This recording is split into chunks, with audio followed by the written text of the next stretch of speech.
and welcome to Atop the Fourth Wall, where bad comics burn. And welcome once again to Secret Origins Month!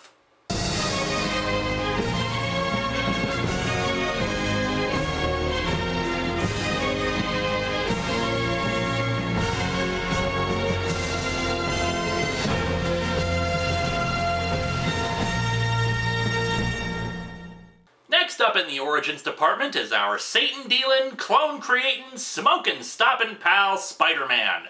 Reading up on some history, there's actually some confusion over the exact creation of Spider-Man and whose original idea it was. Officially, it was Stan Lee and Steve Ditko, but apparently Joe Simon and Jack Kirby frequently conferenced with Stan Lee about ideas concerning the character, throwing around things like a magic ring, a web gun, and other ideas that eventually made it into other superheroes. However, since it was Lee and Ditko who wrote and drew the issues, and basically did everything with it, theirs is the story we're following here. In this case, Marvel was finding success with the Fantastic Four, and Stan Lee saw an upswing in teenagers reading comic books, so he wanted to make a hero that teenagers could identify with. According to an interview with Stan Lee, Marvel's publisher, Mark Goodman, had numerous reasons why the character would never work. That people hate spiders, that heroes aren't supposed to have real problems, teenagers couldn't be the hero, etc., etc. Still, they were canceling the book Amazing Adult Fantasy, renamed Amazing Fantasy for the final issue, and decided to give it a try there. And thus, Spider-Man was born, with Steve Ditko creating the iconic costume and look for the character. Amazing Fantasy number 15 was a sales success, prompting Marvel to give the character his own solo series, which has lasted through today. So let's dig into the story that got our friendly neighborhood Spider-Man going, Amazing Fantasy number 15.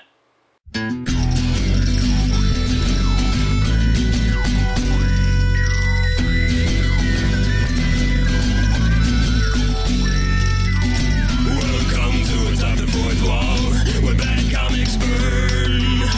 Linkara's gonna teach you all a lesson you won't learn. Brodsky, you're not the smartest. Life out, you're not an artist. Anyone who's had a bad comic published, it could be your turn. Linkara, he's a man, punch, wears a birdie hat. Linkara, he has a magic gun. Where'd he purchase that? Linkara. Robots, Amazons, and trucks. Linkara. This comic sucks. Linkara. Spider-Man, Spider-Man, friendly neighborhood Spider-Man. Wealth and fame, he's ignored. Action is his reward to him. Once again, I remind people that I'm evaluating these issues with modern standards because I think it's funnier that way. Our cover is, of course, the iconic image of Spider-Man carrying this random guy. I wonder if he's going to pass Superman carrying Vincent Price in the other direction. Though the world may mock Peter Parker, the timid teenager, it will soon marvel at the awesome might of Spider-Man! Anyway, Steve, thanks for listening. Same time tomorrow? Oh, and by the way, Peter, good job keeping your secret identity a secret and all. I'm sure yelling your name while tons of people watch you, and you're carrying another guy, will go over well in the long term. And for those of you at home, today I actually do have a reprint ready for your enjoyment. Marvel Tales number 137, which reprints not only this Spidey story, but also the origin of Doctor Strange. But we're gonna focus on Spidey today. We open to the corner of a street where a bunch of kids are mocking Peter Parker. Say, gang, we need one more guy for the dance. How about Peter Parker over there? What kind of dance requires a quota? Are you kidding? That bookworm wouldn't know a cha-cha from a waltz. Clearly, they have never seen Peter when he gets his groove on.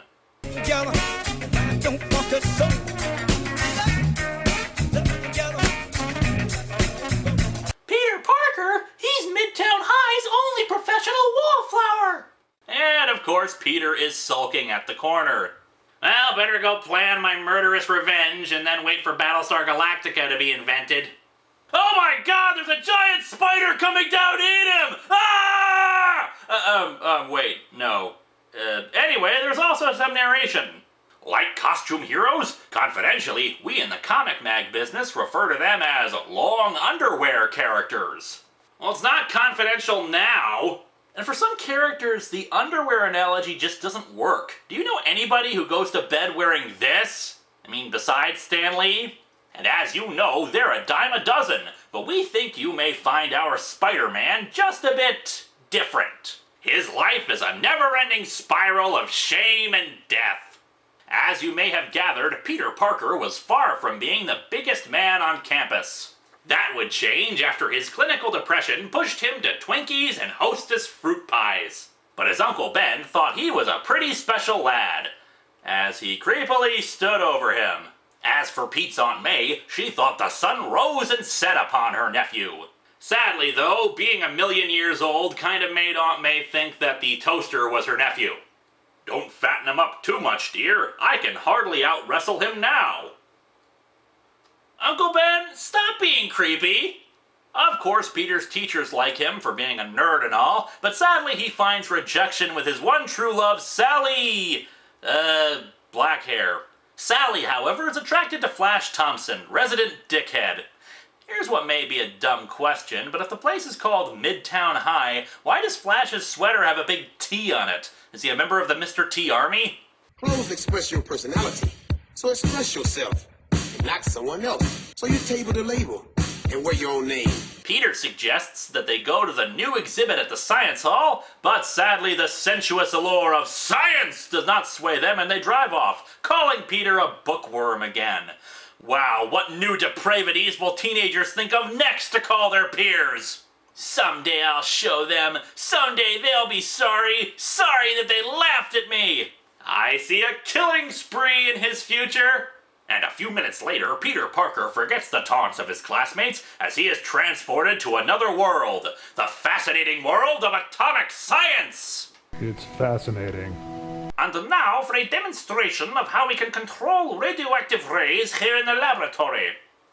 Should we have any kind of protection here? Nah, we're good. Like, I don't know, lead shields or safety goggles or something?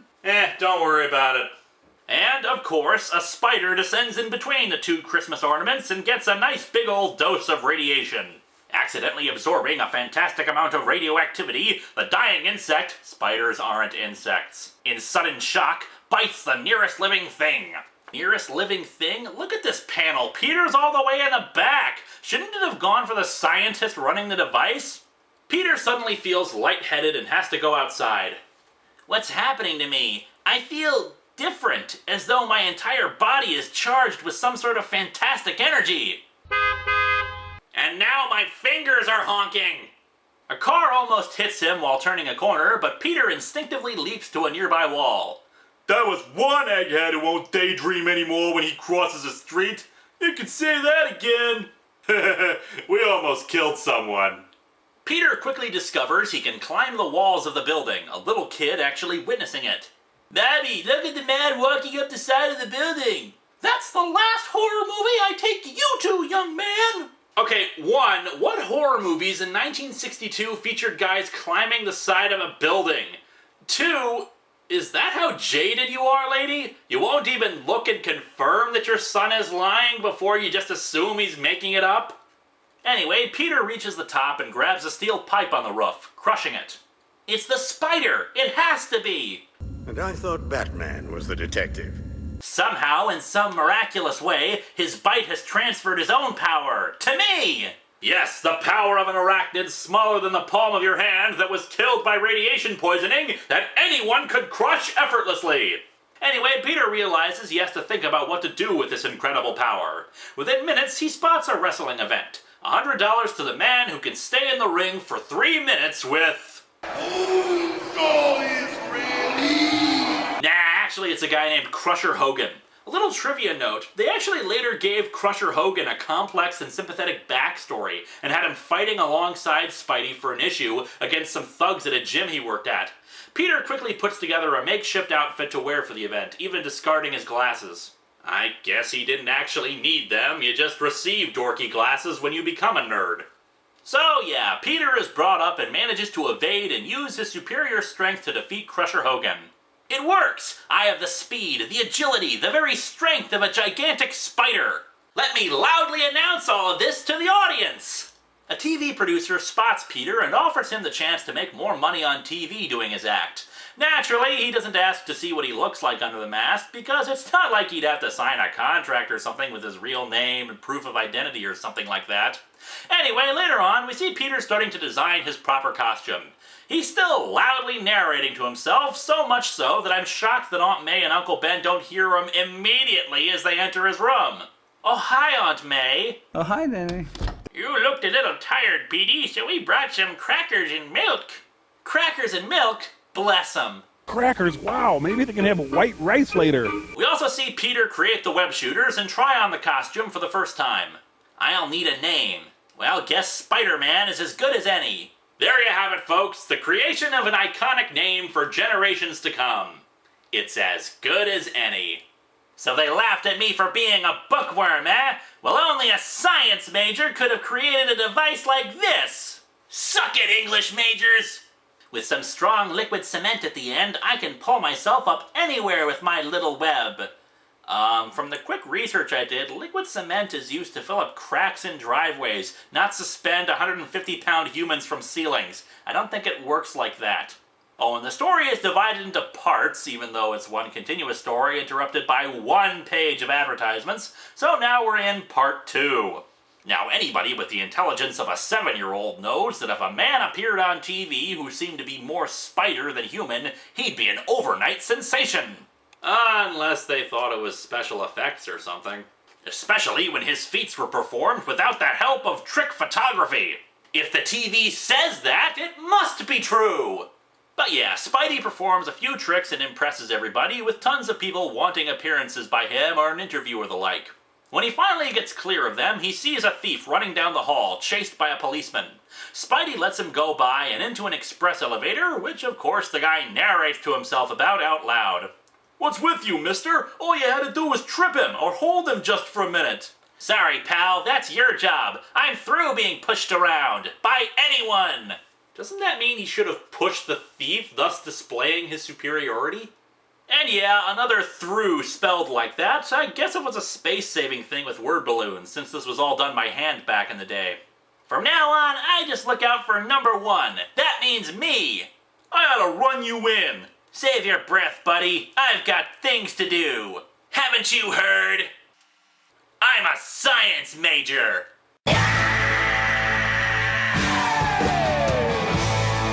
A few hours later, Peter receives a gift from the angelic duo of his aunt and uncle. A microscope that he's always wanted. You're the greatest family any fella ever had. I sure hope neither of you dies in a fit of tragic irony. So time passes and Spidey continues to be adored by the people of the world. However, one night, Peter returns home to find a police car in front of his house. The officer explains that a burglar broke in and shot his uncle, but also that they've cornered the burglar at the old Acme warehouse at the waterfront. The Acme warehouse? My God! He has access to the advanced technology of Wile E. Coyote! Peter runs into his house and changes into his Spider-Man gear. I know the old Acme warehouse. It's been deserted for years. A killer could hold off an army in that gloomy old place. An old abandoned warehouse? No army could ever hope to penetrate such a fortress! You magnificent bastard, I read your book! Spidey swings to the warehouse, the police flabbergasted on how to enter without being picked off. Okay, fair enough, SWAT didn't come about until 1968, but you'd think they'd have procedures for this sort of situation. Inside, the burglar plans his escape. All I gotta do is hold him off till the moon goes down. Then I ought to be able to slip away in the dark. Yes, escape under the cover of police siren lights. Spider-Man comes down from above, webbing up his gun and then punching him out. The blow knocks off the guy's hat and reveals his face. And in this shocking turn of events, it's the fugitive who ran past me! The one I didn't stop when I had the chance! Spidey leaves the burglar on a web outside for the police to grab and goes off to contemplate what has transpired. My fault. Oh, my fault. If only I had stopped him when I could have, but I didn't. And now Uncle Ben is dead. Oh my God, my life has become an episode of Tales from the Crypt. and a lean, silent figure slowly fades into the gathering darkness, aware at last that in this world, with great power, there must also come great responsibility. Remember the moral lesson here, kids. Never use anything special or unique about yourselves for your own personal gain, or your loved ones will suffer horribly. This story is classic, but of course the writing is dated. However, it's a damn good origin story, and not much has changed over the years, save for little details and bits added here and there. Overall, the story holds up even after all this time. Not really anything else to say about it. Come back next week, though, when Secret Origins Month continues with even more loved ones dying.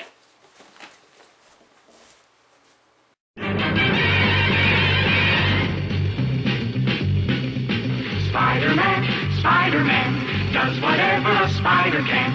Spins a web any size, catches thieves just like flies. Look out, here comes the Spider-Man. Is he strong? Listen, bud, he's got radioactive blood. Can he swing from a thread? Take a look overhead. Hey there goes the Spider-Man. In the chill of night, at the scene of a crime, like a streak of light, he arrives just in time. Spider-Man, Spider-Man, friendly neighborhood Spider-Man. Wealth and fame, he's ignored. Action is his reward to him. Life is a great big hang-up. Wherever there's a hang-up, you'll find the Spider-Man.